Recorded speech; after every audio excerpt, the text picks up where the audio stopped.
Hello everyone, welcome to Res Snapper. My name's MJ and this is Snap or Pass, the series where we look at the brand new cards coming to Marvel Snap each week. And this week is one I'm very excited for. It's Firehair. She's a 2/3.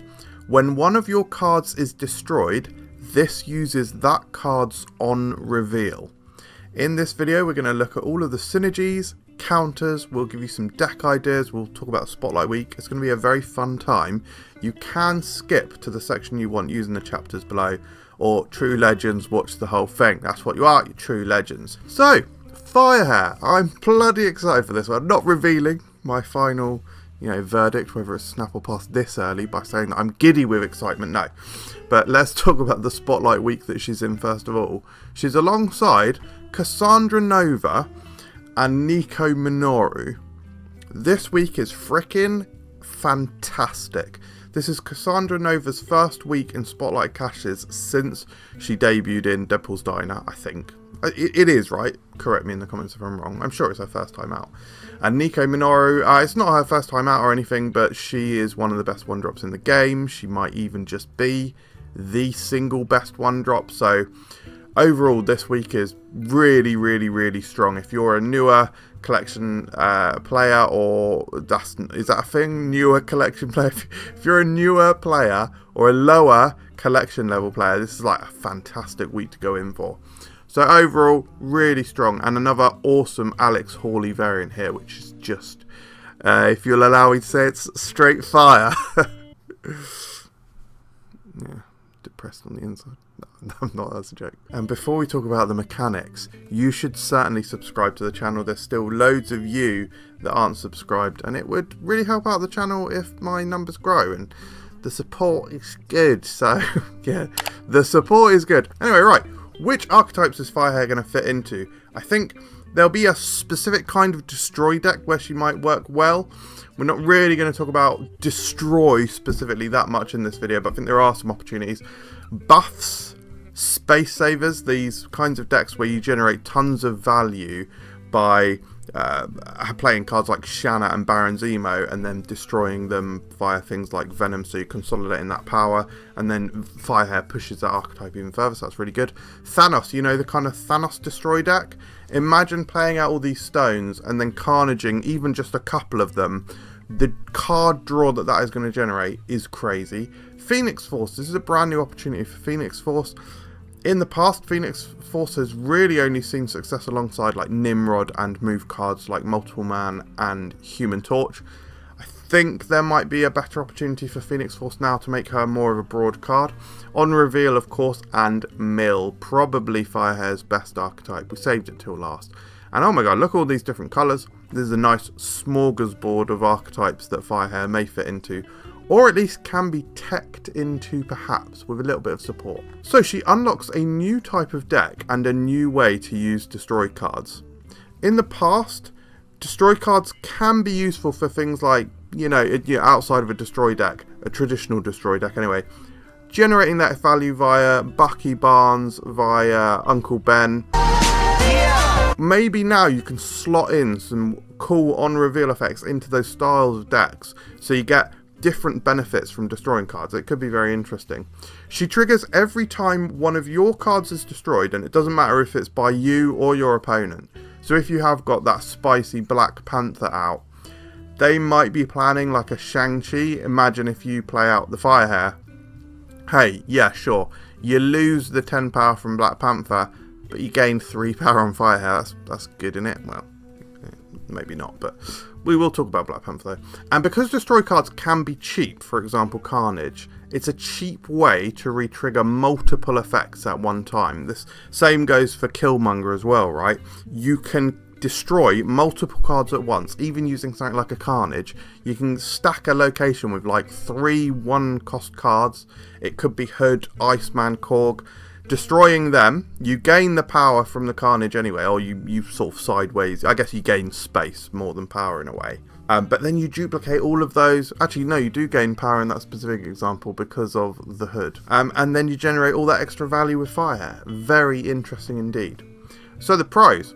The effect can trigger so many times that she's phenomenally high value. Like the high potential power output here and value output is crazy.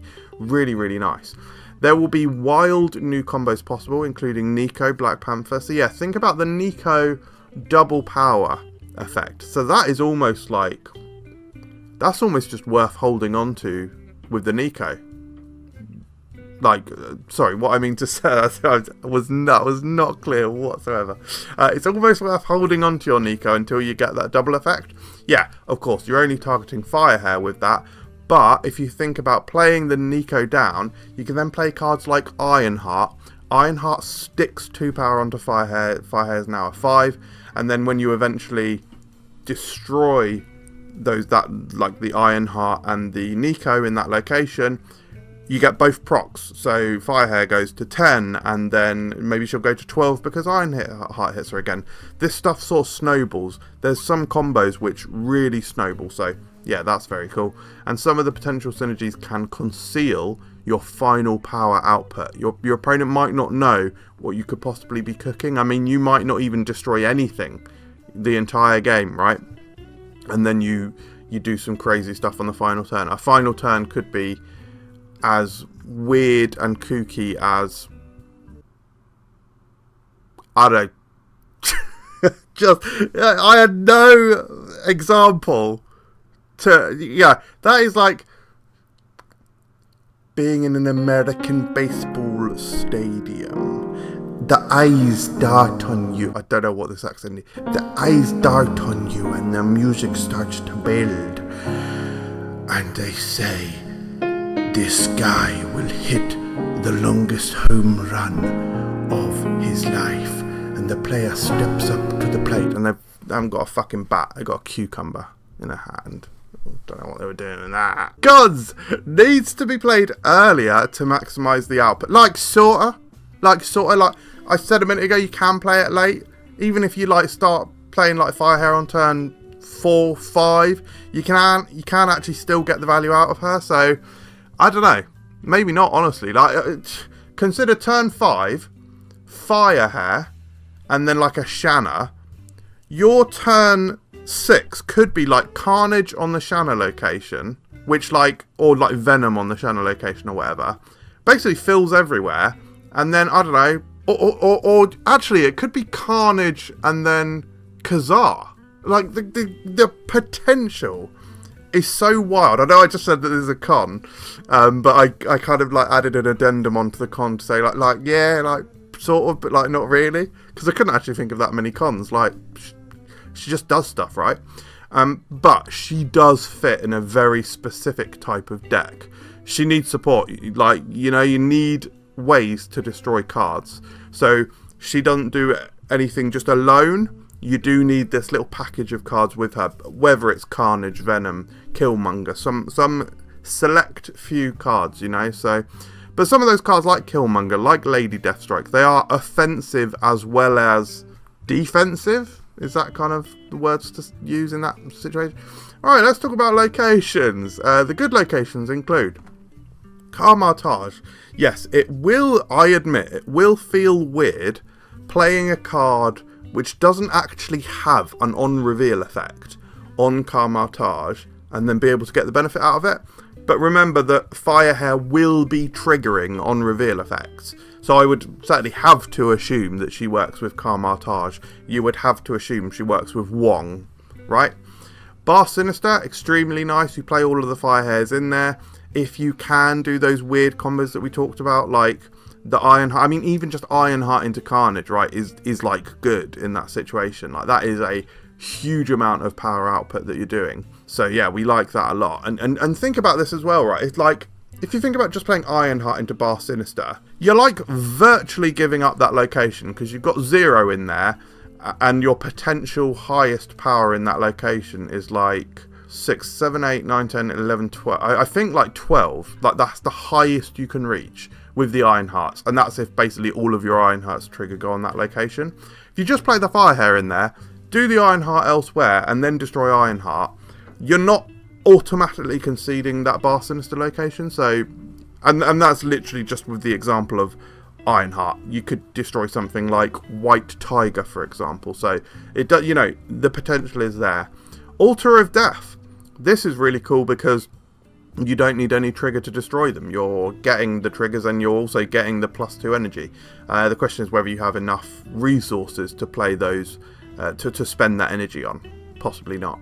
Gnaw Dimension's really nice because you obviously get the card, you get the energy, and then if you can destroy them, you get extra energy and you make that space. And then Valley of the Hand. So Valley of the Hand lets you triple dip on reveals, right? You play your Firehair, you play some cards, you destroy them, and then they come back at Valley of the Hand. That's 3 triggers. Bad locations, honestly, I couldn't think of that many. Honestly, like, what, nowhere? Don't play her in nowhere. Don't fall into that trap of, oh, she's not an on-reveal, she'll be alright in nowhere. No, presumably they won't trigger. I'm making assumptions here, guys, but I mean, come on, right? Anyway, let's talk about the counters. There are a few, to be fair, and there are some meaningful ones. So first of all, armor. On that location where you've got that hood, right? The hood is going to be a big giveaway, perhaps, especially when Firehair releases. Like, it's going to be a big indicator. Your Icemans, your Korgs, all of those cheap cards that you want to destroy, that armor could come down and ruin that segment for you. Now, the thing is, armor does come down early enough that you can play your other cards in other locations. However, it might be difficult if you have to play your on reveals at the same location as Firehair, right? Because, for example, a Carnage will kill Firehair as well. So, Red Guardian can remove the abilities of Firehair. She's often going to be sitting alone, I think, so that's pretty relevant. Cosmo, obviously going to stop. Well, I say obviously, again, I'm making an assumption. We have to assume that Cosmo will block Firehair. Polaris is going to be an interesting one. Like I said, or like I've been saying a lot in the last several minutes, Carnage and Venom, they're going to be 2 of the bigger like key synergies to work with Firehair, right? And so if you play Firehair down and then you have this location where you're playing lots of cards that you want to eventually destroy with those cards, the Polaris can pull Firehair into that location, and especially if you played Firehair before the cards that you want to re-trigger, which often will have, Carnage or Venom is going to destroy Firehair before the other cards, which sucks. Lady Deathstrike can kill the Firehair, and Null, if there's a lot of mill and destroy stuff going around, their final turn, they might secure one location, and then maybe they just null the other location, and you have unwittingly been increasing the power of their null, right? But synergies, I've got Carnage on here. Of course, Venom is a huge one as well, but some of the other ones, I mean, speaking to effects that you want to re-trigger and that you don't mind destroying the card, there's a couple of really strong ones there. The Hood, obviously the -3 sucks for you unless you're doing Viper Tings, but if you're playing Firehair, you don't want to send it across to your opponent's side. So you want to destroy it, you can convert that -3 into a +2 via Carnage. You obviously don't want to Venom the Hood, but so you can Killmonger it as well. But getting that double demon in your hand, absolutely madness, especially as we've said, a lot of the destroy cards, Carnage, even Shanna's, they're like low cost. So you can do these things and then weave in a demon or 2 demons and stuff. So very, very cool.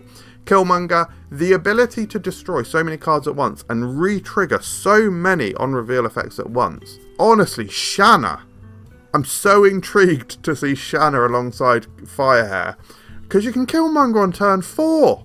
Curve into it. It's so nice. Even if like Chavez 1, Firehair, or some other fun, wacky wonder. Yeah, it could be the Hood, which I've actually got on the Synergy screen right now. Hood, Firehair, Shanna, Killmonger. I'm going to absolutely love that, unless Shanna pulls 0. Gross, but then you just play the demon out, right? Misery is going to be able to, again, give you triple dip on the on-reveal effect. So you play the Hood down, you play Firehair, and then, I don't know, some sort of Baron Zemo, doesn't really matter. Misery, and then you get 3 Hoods, right? Oh, mate, it's absolute dirt, absolute filth. Some of these synergies are gross. And then we already mentioned it, White Tiger. Wow, have you been watching Daredevil? Wow, White Tiger's in that. Minor spoiler. It's not really a spoiler. It's revealed in like the first minute of episode 1. White Tiger's only 1 power themselves, right? So you can destroy it, get that extra power with Carnage. I mean, hell, you could have destroyed nothing else the entire game, right? Play White Tiger on turn 5, and then on turn 6 you can do Firehair, or maybe you already had Firehair down, you can Carnage the White Tiger and then Phoenix Force. Like that's like loads of power. What is that like? So you destroy it so you get the extra 1, and then you revive it so you get 5, 6, 7, 8, 9, 10, 24. That's like a 24 power play, guys. Like, for real. Like, we are talking about big numbers here. And that's one thing. That's doing one thing with Firehair. So she can go hard, right? Now, let's talk about the decks. The first one is a budget deck. We always like to feature a budget deck, which doesn't have many Series 5 cards in. This is for lower collection level players who maybe want to grab Firehair. So this is called Fire Sale. This is all about generating value. You play value generating 1-drops like Iceman, Korg, Hood, disrupting your opponent a little bit. Firehair obviously comes down. And then you've got other powerful, potent on-reveal effects like Ironheart, which I've spoken about a lot. The Shanna. Start gobbling them up with the likes of Carnage, Killmonger, and Lady Deathstrike. At the end of the game, you've destroyed so many cards that you can play a cheap death, and you can revive a random thing with Phoenix Force and whatever else you may be able to do. Because, of course, you can destroy things with Killmonger and Shanna, and then you can, on the final turn, Carnage the Shanna or Carnage the Killmonger, sweep up all the other 1-drops that came out. Absolute madness. Like, it's just, honestly, the craziness that she's gonna facilitate is so very fun. Let's talk about a mill deck, though. I think this is going to be one of the more frustrating things to play against with Firehair, I think. This is like a pretty classic and typical mill deck with the likes of Cable, Yondu, Iceman, Hood. Actually, Iceman probably slightly less typical in mill decks, but yeah, this is what we're doing. We have got the Fenris Wolf to try and bring back their... Well, it's not going to try and bring back their destroyed guy. It will succeed, unless it's obviously tampered with. Baron Zemo, Gladiator. All of these things are great effects that you'd be very happy to duplicate with Firehair. And you can do that via either the Carnage or the Misery in here. Have we got anything else? No. We've also got just a little splash here, a little flare of whacking Taurus. Maybe you're being really greedy and you absolutely freeze out their entire hand with the Iceman. And yes, Yondu has changed. He now banishes, so death might not reliably get to 0 cost as often as she used to be able to. But with such value generating cards like Baron Zemo and the Fenris Wolf. But this might be the most interesting deck. This is called Fire Surfer. This is a Silver Surfer deck.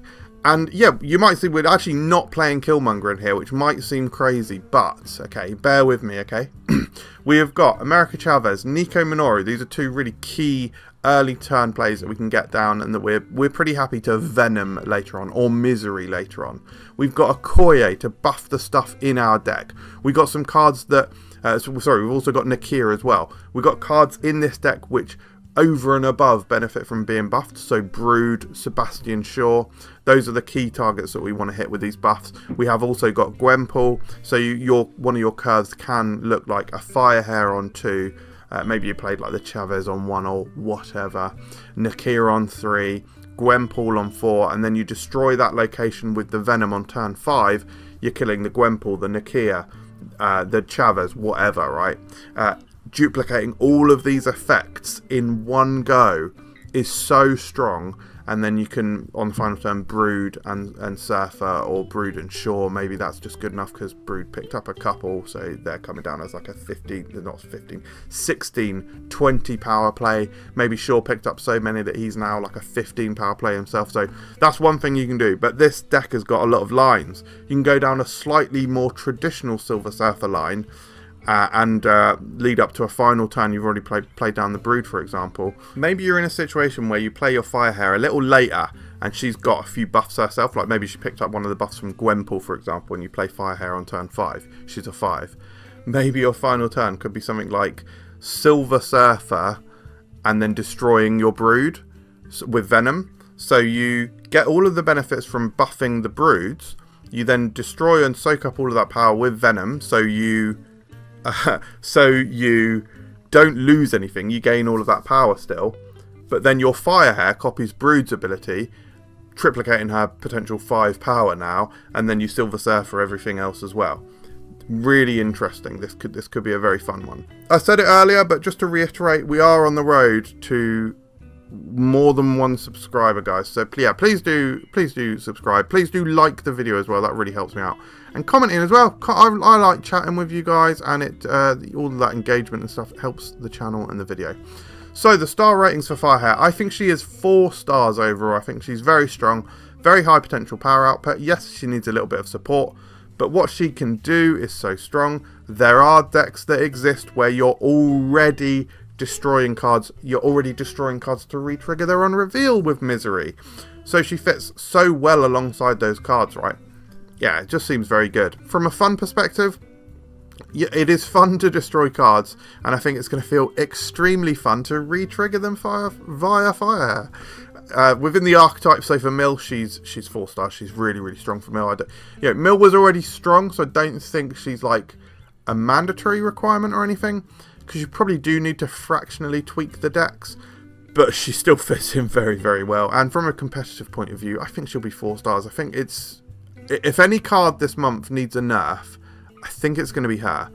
I think she's kind of... I gave Agamotto like 3.5 stars, which I maybe was a little bit low on, right? They've come out. They've ended up being quite good. I do wonder, though. I don't know. I'm still a bit unsure on Agamotto. I think he stuffs your deck a lot. I don't know. I think it's just a good meta for Agamotto, but I know it might be a controversial thing. Anyway, snap or pass? I'm obviously saying snap, aren't I, guys? Sorry, that sounded a bit, sarcastic, and it just sounded very disrespectful, to be honest. Yeah, Firehair, she's a snap. This week is crazy. I think the card is very good. So very happily you can open caches this week. Very happy you can spend tokens. I think my plan is I'm spending tokens on Firehair. Not so crazy about this Cassandra Nova variant. And or the Nico one, to be honest. I already got really good variants for both of those. So yeah, just a token purchase for me, I think. Thank you very much for watching, everyone. I hope you enjoyed this video. If you like putting your hand in a small tub of oobleck, okay, just gently work it in there and then pull out your hand. Don't lick your hand. And I'll see you next time. Right?